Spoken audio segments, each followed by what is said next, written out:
साल 1991 स्टेफिना नाम की इस लड़की की मौत रहस्यमय तरीके से हो गई, जिसे आज तक साइंस भी नहीं सुलझा सका। खुद पुलिस ने इस केस में एक आत्मा को दोषी बताया। शायद ये इतिहास की एक ऐसी घटना है जिसमें पुलिस ने भी मान लिया कि भूत होते हैं। इस कहानी पे नेटफ्लिक्स में एक मूवी भी बन चुकी है जिसका नेम है वेरोनिका।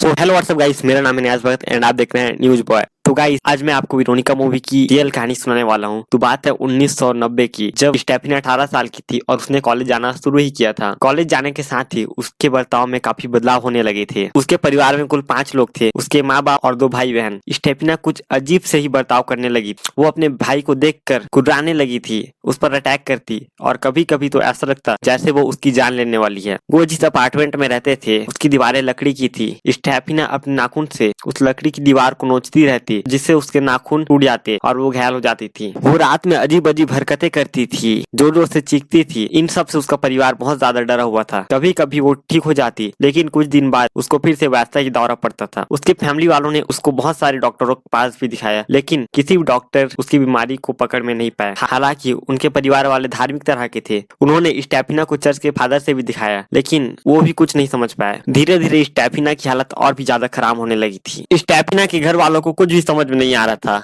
कि आखिर स्टेफिना के साथ चल क्या रहा है। जब उन्होंने उसके रूम की जांच की तो उन्हें पता चला कि स्टेफिना काले जादुओं की प्रैक्टिस कर रही थी। स्टेफिना के रूम में उन्हें ओइजा बोर्ड मिले, जिसका इस्तेमाल करके वह आत्माओं से बात करती थी। स्टेफिना ने बताया कि कुछ काले साये उसे अपने साथ चलने के लिए लेने आते थे। इन सब घटना को करीब 6 मंथ बीत चुके थे। 13 जुलाई 1991 में स्टेफिना ने अपनी बहन पर हमला किया। दूसरे दिन 14 जुलाई को उसको दौरा पड़ा, जिसके बाद वो कोमा में चली गई। उसके घर वाले उसे हॉस्पिटल लेके गए। सब कुछ ठीक ही चल रहा था। हॉस्पिटल में उसे किसी भी तरह का दौरा नहीं। उसके घर वाले सोच रहे थे जब स्टेफिना ठीक हो चुकी है, लेकिन उसके बाद स्टेफिना की मौत हो गई। डॉक्टर ने पोस्टमार्टम में उसकी मौत को अचानक और संदेह बताया, लेकिन स्टेफिना की मौत के बाद दुर्घटनाएं और भी ज्यादा बढ़ गई। हेरिटेज हाउस में पैरानॉर्मल एक्टिविटीज होने लगी। जिस कमरे में स्टेफिना रहती थी उस कमरे से अजीबोगरीब आवाजें आती थी। इन सब चीजों की वजह से उनका घर में रहना बहुत मुश्किल हो चुका था। 1 नवंबर 1993 को स्टेफिना की मरने की करीबन 2 साल बाद उसके लिविंग रूम में लटकी हुई तस्वीर में आग लग गई। उस पिक्चर में सिर्फ स्टेफिना का चेहरा ही चला था और यह सब स्टेफिना के फैमिली वालों के सामने हुआ था। हालांकि इस घटना को बहुत साल हो चुके हैं, इस वजह से तस्वीर की हालत और खराब हो चुकी है। स्टेफिना की मौत के बाद स्टेफिना के कॉलेज की एक टीचर, जो कि एक नन थी, उन्होंने उसके घर में जाके बताया कि स्टेफिना कॉलेज में ऐसा क्या करती थी जिसकी वजह से उसके बिहेवियर में